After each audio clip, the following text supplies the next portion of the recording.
Part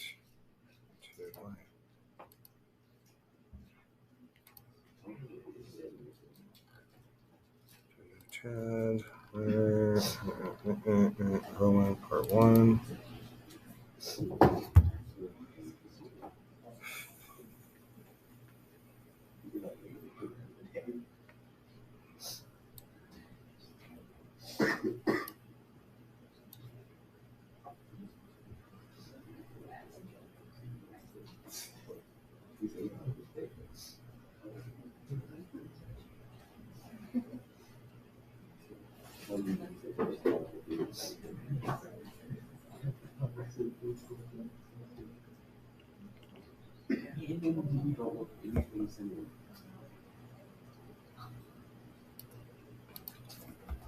All right, there's the second style, and we talked about the garden. Yeah, all right, so, and then, all right, so we finished part 1. Let's do part 2. Yay. Part 2 from beginning.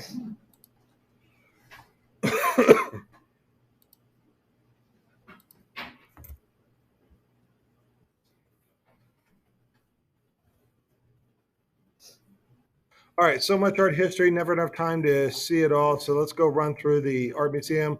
We are still in chapter 7. This is part 2, and we are going into the early empire. We skipped the monarchy, we looked at the republic, and now we are in the early empire. And we will be looking at the high empire. We will be looking at the late empire later on. So this is what the map of the Roman Empire looked during the time of the early empire. They hadn't quite gotten all of Spain yet. They hadn't quite gotten into England yet, or Germany. And then they only had sections of Northern Africa instead of all of it. So this was a transitional time for Rome. The city of Rome was absolutely massive at this time. 1 million people lived in Rome, which is a gigantic population for an ancient city. And I can't imagine how they managed like sewage at this time for 1 million people. Anyways, they must have done it. All right, so this is the time when Julius Caesar took control of Rome through populist tactics. He reformed the Republican government, and the senators assassinated him to restore the constitutional government. This was the Ides of March in 44 BC, which led to civil wars until 27 BC. The empire was born, and Octavian was 19 years old at the time. The next 17 years vanquished opposition and brought about peace.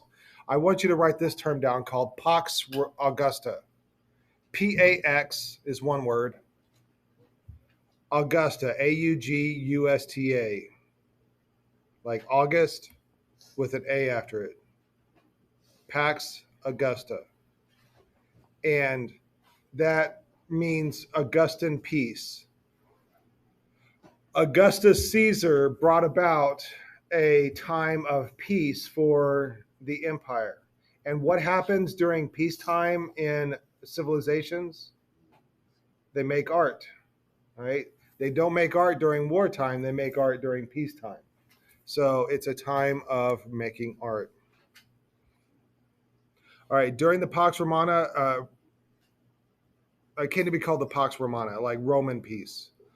But during the Pax Romana or the Pax Augusta, emperors commissioned roads, bridges, theaters, amphitheaters, bathing complexes.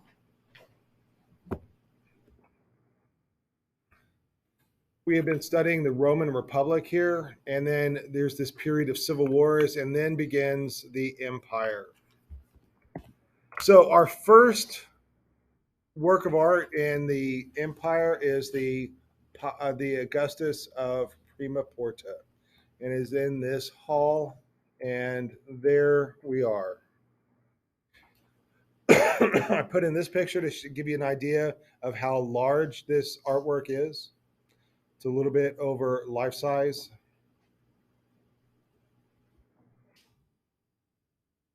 And every part of the sculpture speaks of Augustus and his reign. This is all about political ideology of his new Augustan era. And the figure seems as if he can move forward easily. The contrapposto is borrowed from the Greeks, and he raises his hand to address the troops. Where have you seen that before? Arringatori, remember that?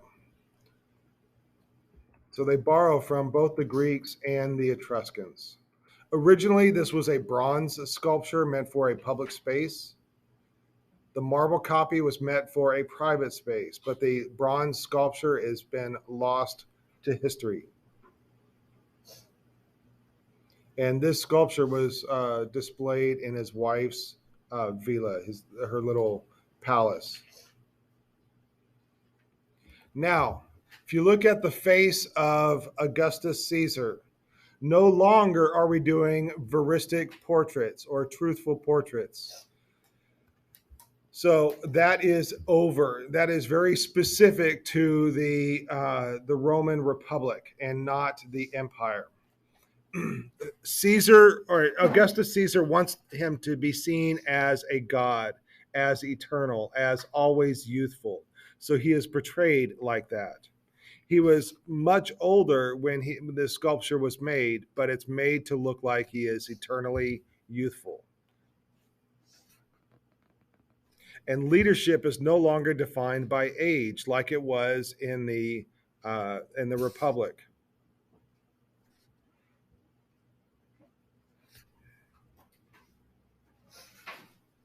And so he's being seen as a godlike leader who never ages. His pose is almost directly copied from Doryphorus, the Greek sculpture. If you look at the legs of Doryphorus and Augustus of Prima Porta, they are almost identical. The same stance, the same foot. And I want to impress to you that the Romans were not very creative people when it comes to art. They borrowed from everybody instead of making their own unique things.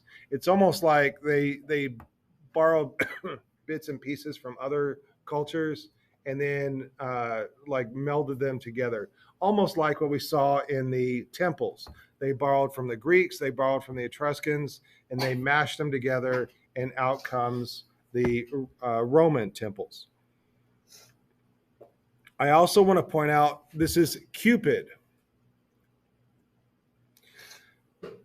Augustus Caesar is claiming that he is related to the gods.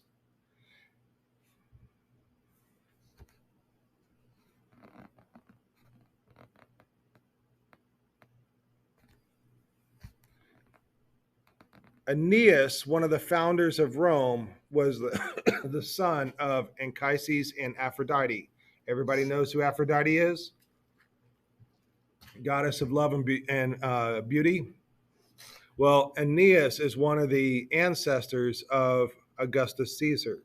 So he is saying that if Aeneas is the son of Aphrodite and I'm his descendant, then I too am related to Aphrodite. So I am a god. He claims he is a god because of his relation to his ancestor Aeneas, who is the son of Venus. So that's why he has a cupid on his leg. What is the functional purpose of this cupid? Right, it's to support the weight. You can see the cracks on the leg, and I suspect that this sculpture has cracked and fallen, and that it's been repaired right here. So it's the ankles are the weak point of a sculpture, and you need support to help keep the body up.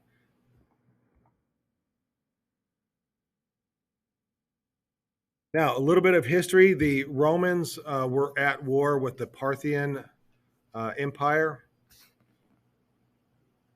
The Parthians were victorious, and the Romans suffered a humiliating defeat.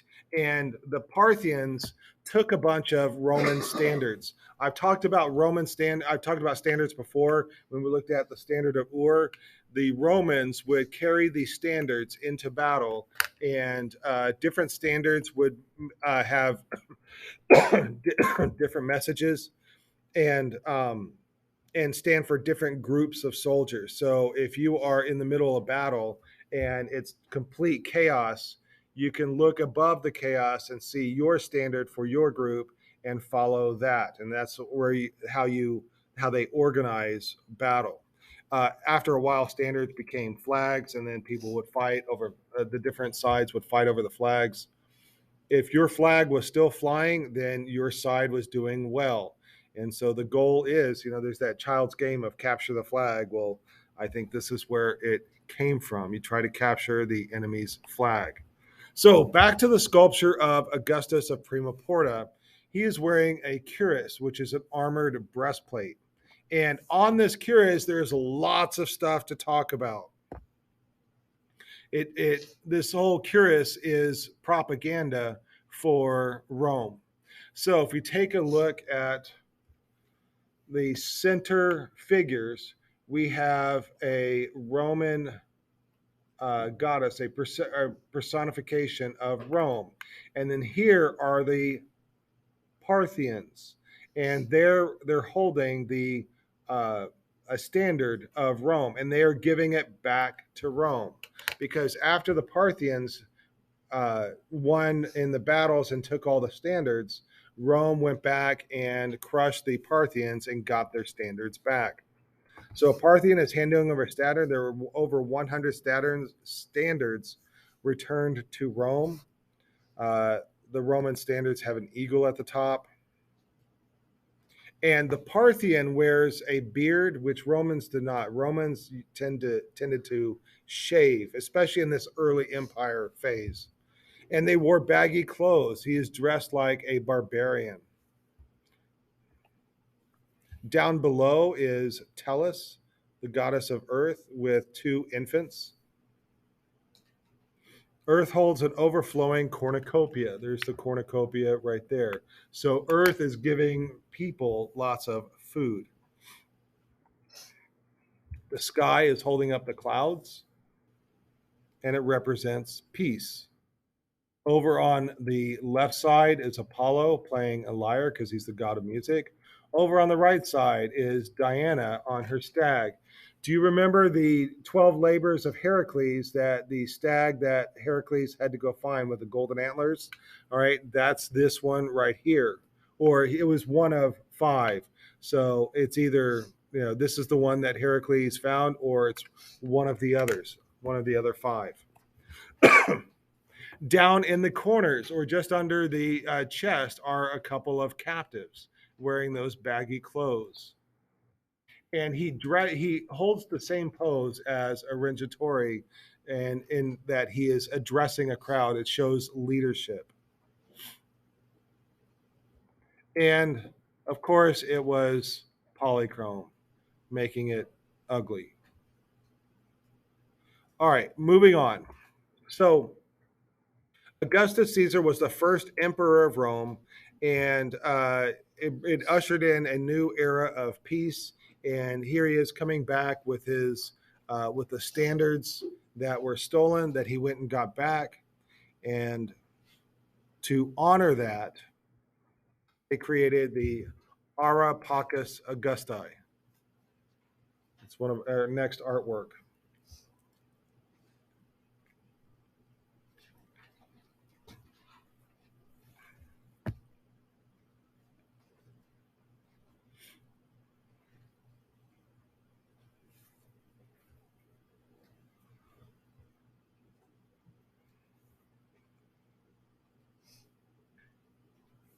Are we good to go?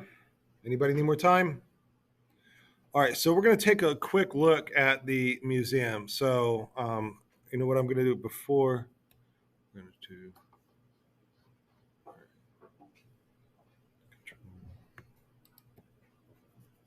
we're going to take a look. We're going to go on a field trip to the museum. And I'm going to go here.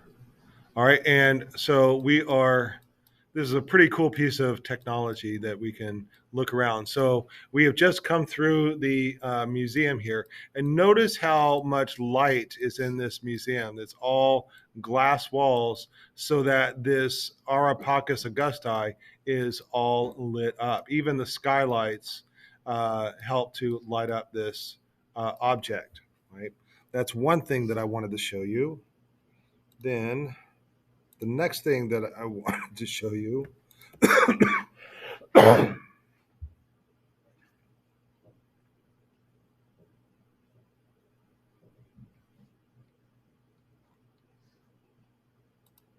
is so we can see there's a model of this, and we can see it's basically just this square room without a ceiling. It's got a doorway on one side with stairs leading up to it, and a an open doorway on the back side. Oh, I didn't know it did that. Let's see.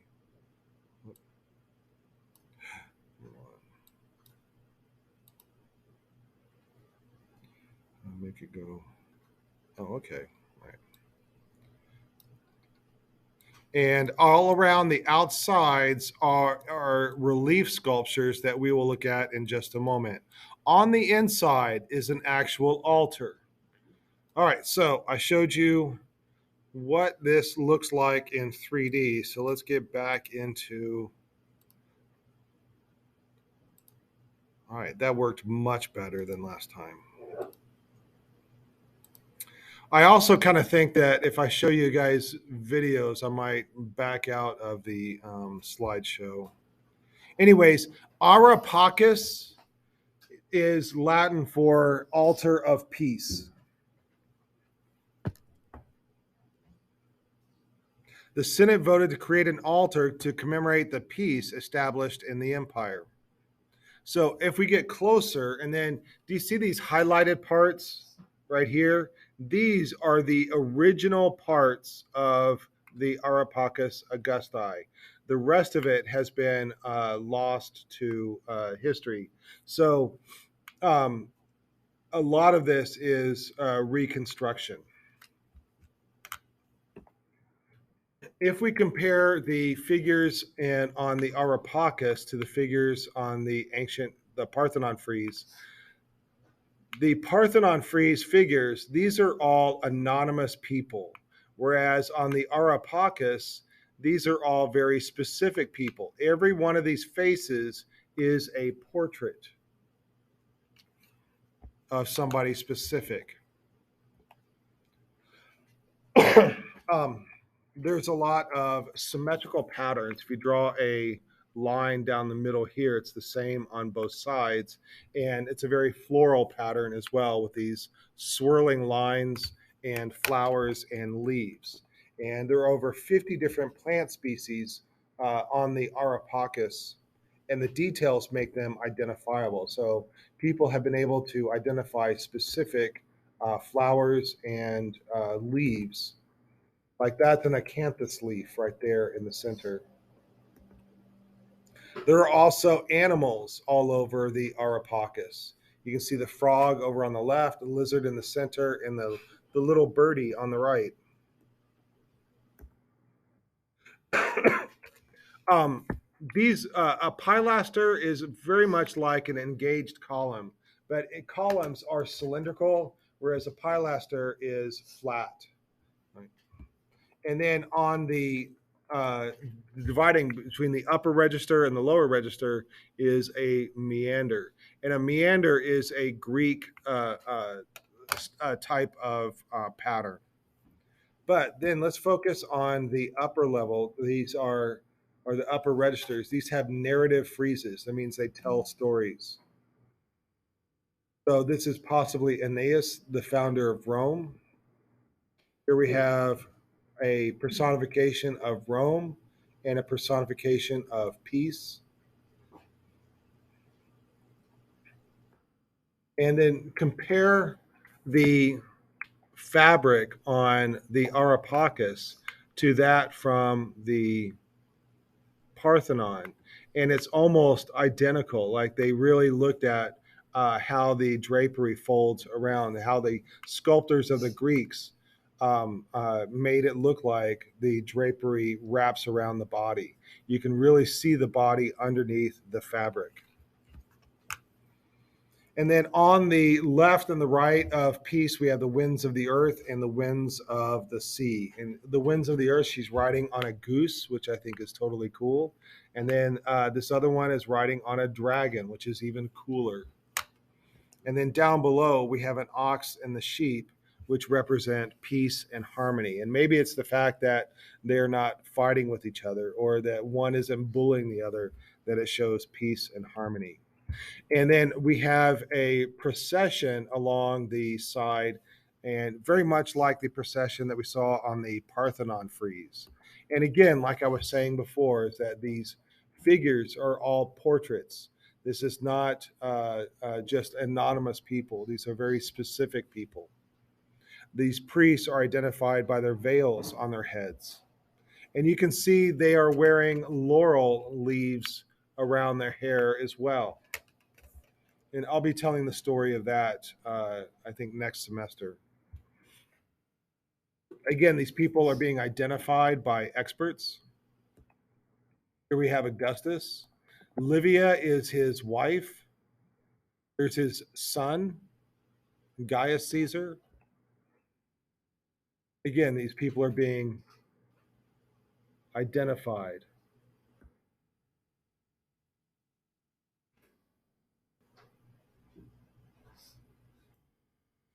And then there's children on this. And this is the first time in Greek or Roman state monuments that children are uh, depicted in a sculpture. And they're behaving as children.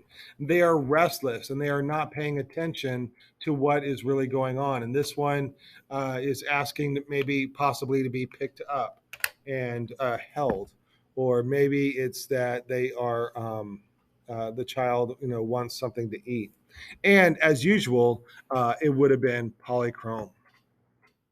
All right, so this polychrome does not look as garish as the other polychrome.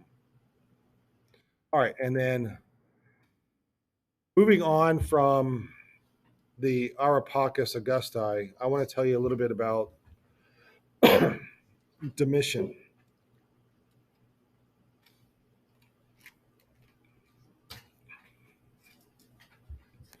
He is the last of the Flavian emperors, and he had a lavish lifestyle. And one of the things that made him so unlikable to the other politicians is that he wanted to be addressed as Lord and God. Uh, he's one of the first. Well, Augustus Caesar said that he was related to Aphrodite, which makes him a god. And then he is saying that he is a god, but he doesn't have the lineage to back it up. And so that made him unpopular. Um, some historians refer to him as cruel and ruthless and egomaniacal. Other historians say that he was popular with the people, but hated by the Senate. Anyways, he was assassinated for those reasons that I had just said. So I want to turn to this frieze right here, and we'll take a look at this frieze. You can see how large this frieze is. But this particular one right here, we have on the far left is victory. Then we have Mars. Well, what's another name for victory? What's the Greek name for victory? Nike, right? So this is Nike on the far left. And then we have Mars. What is the Greek name for Mars? Ares, and he's the god of war. And then we have Minerva. What is the Greek name for Minerva? It's Athena, the goddess of war. And so Victory, Mars, and Minerva are leading Domitian. And so they're leading him to war. And because Victory is there, he'll be victorious.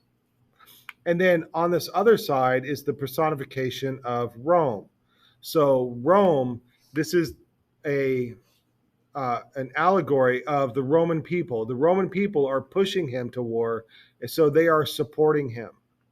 Now, if you look at all of these figures here, look at Domitian. Is there something weird about how Domitian looks? Do you see it?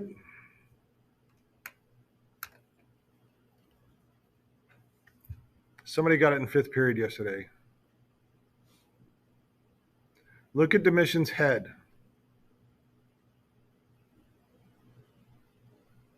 Does it seem small to you? Slightly, all right? It's a little bit small.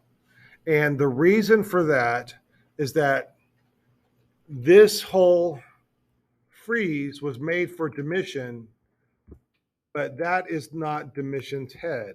That is the head of Nerva. So when Domitian was assassinated, there was a damnatio memoriae campaign against him. Do you remember damnatio memoriae? I talked about that with the Egyptian pharaoh Hatshepsut. They all wanted to get rid of her likeness.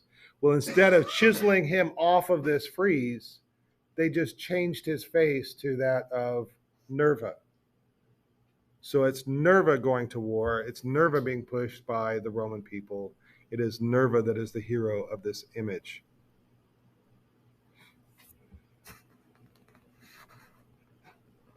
The head atop the stately tunic clad body of the emperor is not that of Domitian. The face is far too small for the relief when compared to those surrounding him. It is Nerva. Domitian was assassinated for his blasphemies. The likeness of Domitian was removed from all buildings and statues. Inscriptions of him were erased. So they chiseled off the face and replaced it with the likeness of Nerva. Nerva was a respected senator, and he was a very successful emperor. All right, are there any questions about the early empire? Okay, we are going to move on. That is the end of part 4. We're going to move into part 3. Escape. Let's go into.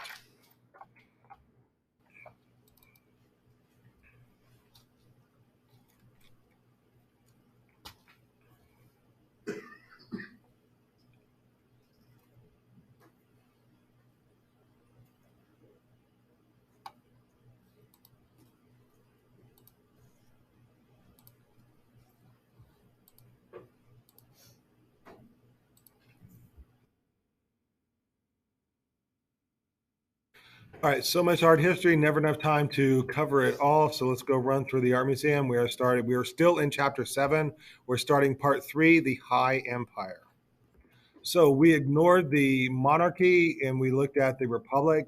The main thing about the republic was the temples and the veristic portraits and the paintings on the houses of Pompeii. With the early empire, we looked at the Pax the statue of Augustus Caesar and the Areopagus Augusti. And now we're in the High Empire, and we will get to the Late Empire later on. So this is the time of the 5 good emperors. It started with Nerva. I showed you how they put his image over that of Domitian. And starting with Nerva, we had Trajan, Hadrian, and Antonius Pius, and Marcus Aurelius. These were the 5 good emperors because they did good things for the empire. They expanded the empire. They were fair and good-minded people. They were not as selfish as many of the other emperors that we will look at. And we're going to focus on Trajan here next. I also want to point out, look at how they begin to get beards later on. So that shows their wisdom. Before Hadrian, the Romans were very clean shaven and they had the short hair. Then they started to get this longer hair and the beards. These 3 on the right are showing more of a philosopher's look. Almost think of it as like a college professor that has maybe a longer hair and a beard, like the hippie professor. All right, that not me at all, but all right. So, um, uh, but that's kind of their thinking. They have this mindset that they are wise and they're a little bit older and they're a little bit more, I guess, liberal, not so military minded as say like Trajan and Nerva. All right, so with the High Empire, the Roman Empire goes all the way into England and up into to the border with Scotland. They have covered all of France and into Germany, and they have gone all the way into Spain, all the way into Iraq, and then along the coast of northern Africa and into Eastern Europe, just above Greece. But then we're going to talk about the Dacians, or as in I think in the video that we're going to look at, they pronounced it the Dacians. I'm not sure what the correct pronunciation is. All right, so we have a sculpture here of Trajan, and he is the second of the five good emperors. The five good emperors were the five successive emperors that ruled over a prosperous Rome for over 85-year period. Of the five, Trajan was the best of the bunch. He was the model all emperors emulated, but none of them gained. He is the first Roman emperor born outside of Italy. He was born in Spain. So one of the things after Trajan, shut the door.